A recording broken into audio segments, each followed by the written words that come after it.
Ladies and gentlemen, welcome to the New Force Order debate show from a certain point of view. I am one third of the hosts. I am the Greek god Papadon, aka GGP. Along with me tonight, we have the distinct pleasure of having the medical droid who delves in medicine and toy collecting and stealing other people's thunders and breaking all the female droids' hearts. But unfortunately, our Sith Lord is still MIA. I guess he's going around trying to find all the Force-sensitive children so he can try to conjure up an army to storm Kathleen Kennedy's house. But that's another story for another time. Introduce yourself, my friend.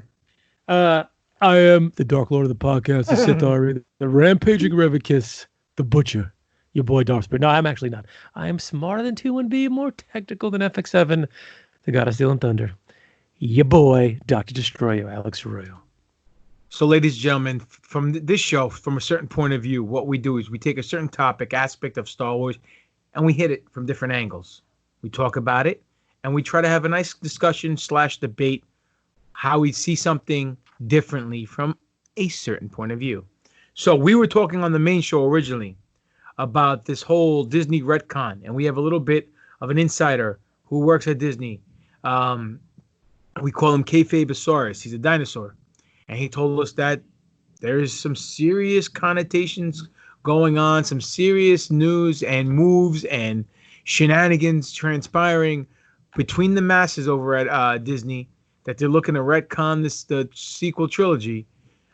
So we said that Johnny Favs is all for it. Kathleen Kennedy's against it. That is what is being told to us. Take it with a grain of salt, if you will. So we started getting into the talk about how would we retcon the sequel trilogy. And Doc, I've told you to put a pin in it because you were saying the following, and go. I was saying that I think if Disney really decides to go back on all their Star Wars stuff that they've given us for the last, well, most of the Star Wars stuff they've given us for the last 6-7 years, it's going to really cause this chaos and this even bigger rift in the fandom, because it's basically them admitting that they made a mistake. And, you know, they've already admitted, I think that they've already admitted that they made some mistakes with The Last Jedi when they put in certain scenes in The Rise of Skywalker, like the scene where Luke Skywalker is apologizing for being a dick when Rey first appeared to him on Ahch-To and decided not to train her, decided to turn his back on her. Okay. So this is the meat and potatoes right now. Here it is. Sorry, no, that's why I want you to cut me off. So you're saying, and here this is the topic of the show. You're saying stuff from the last movie of Star Wars, Episode 9, aka The Rise of Skywalker, kind of contradicts or nullifies anything that was presented in Episode 8, The Last Jedi. Not anything. Everything. Specific things. And your first topic, your first bullet point, if you will, was Luke's character arc or Luke's presence in The Rise of Skywalker, totally contradicting what he said in The Last Skywalker, correct? Yes, his statements and his actions. So please elaborate. Give me an example, and I'll retort. Okay, so when we saw him in The Last Jedi, it was the first scene that we popped into with him holding the lightsaber. Flicks it behind his head. He says, no thanks, I'm out of here, and then disappears. You know, we see this Jedi Master Luke Skywalker who was wearing these regal Jedi Master robes. For what reason was he wearing these robes in Ahch-To if he was literally going to change into hermit Luke clothes 5 seconds later? So he was just doing it because he knew someone was coming to visit him today. He was wearing these robes. Was it to throw us off, to swerve us? Or did Rian Johnson really not follow the script and do whatever he wanted to do, and not follow the playbook that JJ had before him there? I thought that was an odd thing that we see him in this Jedi Master outfit, and all of a sudden he's like, no, I'm this hermit guy. I'm not that guy you saw 5 minutes ago. So he doesn't want to play the game. He doesn't want to train. He doesn't want to do anything. Then reluctantly during the episode decides to train her after she leaves and comes back and all this other, poppycock bullshit. And then in The Rise of Skywalker, he appears to her in a Force vision, and he says, I was wrong when I did all those things, when I didn't want to train you and turn my back on the Jedi and not want to help anybody. I was so wrong. I don't know. he gives no explanation into his psyche, into why he did the things that he did. He just says, "Oh, I was just wrong." It seems a little like a cop out and a cheap to me, and I think that was the biggest stab that JJ took at the Last Jedi to try to change. The biggest thing I think that really made the fans so divisive was the fact that Luke did not act the way he has ever acted in a Star Wars movie or canon book and or comic book prior to this. He acted like not the hero. Okay, I see your point of view. You have valid points. You're not wrong by any stretch of the imagination. What I will attribute or add to your statement is the following. Luke in Episode 8 was a grizzled, broken individual. The thing that broke him, according to the execution in Episode 8, was him turning his lightsaber on his nephew after realizing how much evil was in him. Yep. Or his potential for that evil. Or that, exactly. A lot of people were upset at that, saying, how would he even light his saber to try to kill his own family? Well, there's been many times in the past, Return of the Jedi, where Luke taps into his dark side potential, but doesn't fully go 100% dark side. Doesn't go full retard, like in Tropic Thunder. So, then comes to find out, in Episode 9, he's a Force ghost, does a complete 180. I see that. And if you look at it on the grand scale, from a top level summary point of view, that's what you get. But let's deep dive into this bad boy. We'll put on our scuba gear and we'll swim around and realize how what I feel is this.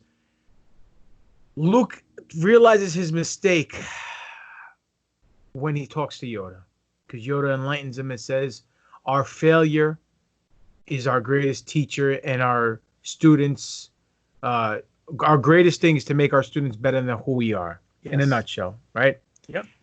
The way they got there with him going to burn the books and then Yoda burning the tree and him yelling at him, but the sacred text, was poppycock. It was nonsense. It made no sense whatsoever, because he was gory. Maybe at that time he was also going full-fledged heel and then pulled it back as he saw Yoda, and that brought him back to the light. We don't know. Again, it's the execution that was the problem. Yep. They were both, his execution, in my opinion, in that scene was that they were going too far to the left and then ended up too far to the right, but not realizing how they got there. They overshot it on both sides. Exactly. So he gets smartened up by Yoda, realizes that he was being a tool bag, and then shows up on Crate. Now, sacrifices himself as a diversion so they can get away. It works. Shows up in 9 when he catches the saber after Rey throws it. So when he does that, and he goes, the line itself, a Jedi should treat his weapon with more respect, is what I think people felt was a smack in the face of that shoulder throw of the lightsaber. Yes. In the prior episode. Yep. I can see that point of view. But in retrospect, it also is a visual indication of his story arc in the matter of 2 movies. He was down in the dumps, didn't care, and now he's up in the heavens, literally, figuratively, one with the Force, realizing that he was wrong. And he tells Rey, I was wrong. But he didn't realize it after he died. He realized it when he spoke it to Yoda in 8. Yep. And after he helped them in 8 escape by sacrificing his life for them. So with all that being said, that scene, in my opinion, is just a continuation of what was given to us by The Last Jedi. And then him raising the X-Wing to help Rey get to Exegol. So here's my deal, though. This is where the movies don't talk. If he had the ability to raise the goddamn X-Wing, why don't he just raise the X-Wing in Episode 8 and fly to Crate? and find them and help them out. You know, it could have been Help instead of help him out for real. You mean? yeah, instead of it being Rose Tico almost killing what's his name, Finn. It could have been him shooting the battering ram right then and there with the X-wing, landing it, jumping out of it with some cool Jedi jump out move, flip. like the way Obi-Wan did in episode Phantom Menace or whatever, and then start talking with Kylo. Boom, there you go. It works. Yeah. But again, this is the problem. Sequel trilogy didn't talk to each other. So in my opinion, I think the last episode does feel more of a sequel to episode 7 and episode 8, because episode 8 went off so far the beaten path and people got disgruntled by it. But I also feel that it didn't take anything away from episode 8. Didn't really vanish anything they did. They did the tracking through hyperspace in the beginning when they were light force skipping. We realized that after the fact. Yep. The only thing that I didn't like was Palpatine, because you have this guy kill Snoke, and then shows up and Palpatine's on a machine. You could have just killed Palpatine right then and there. You know what I mean? Like, why would you become the number 2 when you're already number 1? And Shrey says again, who does number 2 work for? So I think there's a lot of inconsistencies between the two movies, but I also think that's because there's a lot of stuff that's been left on the cutting room floor. Yeah, well, I think you're right, because I would have been a lot happier with it if Luke, even in the Force Ghost phase, sat down and spoke to Rey a lot more and explained his reasoning and explained why what happened and the reason why he made the decisions he made. It felt kind of rushed. It felt kind of like, oh yeah, we're just supposed to take him at face value now because he's Luke Skywalker. Now he's back, blah, blah, blah. He has a little fireside chat with Yoda, literally. But I think there was more meat on that bone that needed to be pushed out and shown, because it just... That's what she said. Exactly. Because things, just like you said, just did not speak to each other, which is not what we fucking need when it comes to a multi-billion-dollar movie and franchise like a Star Wars. Absolutely.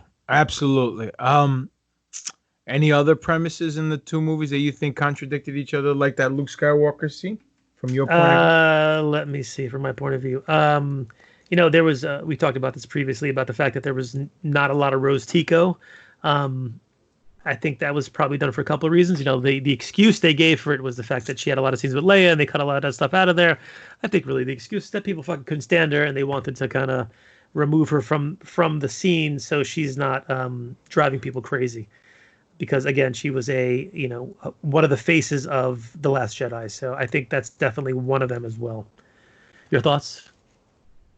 I wouldn't say you're too far-fetched or too far off from that theory. We do know that ego does play a part in an entertainment business in any genre or aspect. Could it be that he didn't want, just like how the first line to episode 7 is, "This will make things right," was a little bit of a pot shot at, in my opinion, at Lucas in the prequels. I didn't realize that too. Interesting. And they didn't mention anything with the prequels at all in the sequel trilogy. Granted, it's 80 years later, 70 years later, but at the same time, it's still a big freaking part of the story. So they only mentioned Darth Sidious and Darth Vader. That's it. Yep. I think she's not in the movie mainly due to that reason. Because when you think of Rose Tico, you think of Last Jedi. Now, is that by design through Disney, Lucasfilm, or JJ? The world may never know. But, you're not off. You're not too far off the beaten path, in my opinion. I can't argue with you on that, bro, because there's no valid rhyme or reason on why she was missing from the majority of the film. Except I liked Rose Tico as a character. I thought she was a great character. I just think they wrote some stupid lines for her, and there's the execution of the entire. Look, I love Episode 8, The Last Jedi. I think it's a good film. I do too. You know that. We talked about I that know many that. times. I just think that now that we sit back, we're able to watch it over and over again and watch it and analyze it to the fullest extent of analyzation. We can see that the execution of many things is the problem. Yeah. Well, listen, I personally think they shouldn't have gone out of their way to try to change things that happen in that movie. They should have gone out of the way to try to strengthen things that happen in that movie. Because if you have faith in your product and this is the message you want to put out, don't turn your back on certain things and say, oh, it was Sith magic and alchemy. That's how Palpatine is back, Let's just explain it via shit that no one ever is going to fucking understand. Or let's talk about Luke and do this and change this. Take your characters, build that character, that characterization for them that you have already, their story, and continue with it. If people think it's a failure, it's maybe, like I said, you and I both loved it. I didn't think it was. I thought they treated Luke differently than I would have anticipated them to treat him, but I still think it brought a little more richness and depth to his character because, like we said before, he gave up. He didn't want to do this anymore. He was done being the hero of the galaxy, and I can totally understand someone having that point of view and coming from there. It's like, you know what? This is not. I did my part. I can't anymore. I can't put the weight of the fucking universe on my shoulders anymore. I understand that, and they should have taken that and they should have ran with that because that's an important theme to bring forward. It's an evolution of a character who is now went from the golden boy to now I can't do this anymore because it's fucking with my head. And for lots of it, and they had the reasons there. They had the reasons he lost his school, he lost his students, he almost killed his nephew. There's so much meat right there. They could have taken that and exploded from it. But they decided to kind of take the cheap way out and be like, oh, well, I really didn't mean that. Yeah. No, I can't argue with that. Again, it's execution. It all comes down to execution. And unlike Bret Hart, these guys are not the excellence of execution. You know what I'm saying? They decided to go in 70%, 77%, whatever the case may be, as a full-fledged 100% and explaining certain things and deciphering certain matters where they should have went 200%, in my opinion. And that's one of the main things, Anyway, listen, people, you guys want us to talk about certain topics on this show from a certain point of view. You have a certain aspect of Star Wars lore that you think can be seen from different perspectives. Let us know. newforceorder@yahoo.com. Doc, let them know where they can find you at. Instagram, Dr. Dr_Destroyo, DESTRROYO. Facebook, Alex Royo. Twitter, Alex Royo, MD. Find me at Greek God Papadon on Facebook and Instagram. Demetrius Papadon on Facebook. Greek God Papadon is the YouTube page. Pro Wrestling Tee / Greek God Papadon is a Pro Wrestling Tee store. Find all three of us at NFO_podcast on Twitter, New Force Order on Instagram, official New Force Order on Facebook. New Force Order is the YouTube page. Like, subscribe, hit the notification bell, comment. And thank you for joining us. Hopefully you enjoyed the discussion that we had tonight. We kind of booked it on the fly. We had a different topic to talk about, which we'll talk about on the future from a certain point of view because the Sith Lord wasn't here. So I think he would have cried into his pillow if he didn't talk about it with us. So thank you for joining us and giving your eyes and your ears, and let us know, what do you think? Do you think the way Luke's character was portrayed in 8 was contradicted in episode 9 or retcon or totally nullifies his past transactions in episode 8? Let us know how you feel Luke was booked in the sequel trilogy. newforceorder@yahoo.com. This has been another awesome debate show brought to you by the New Force Order. For life. And that's just too sweet.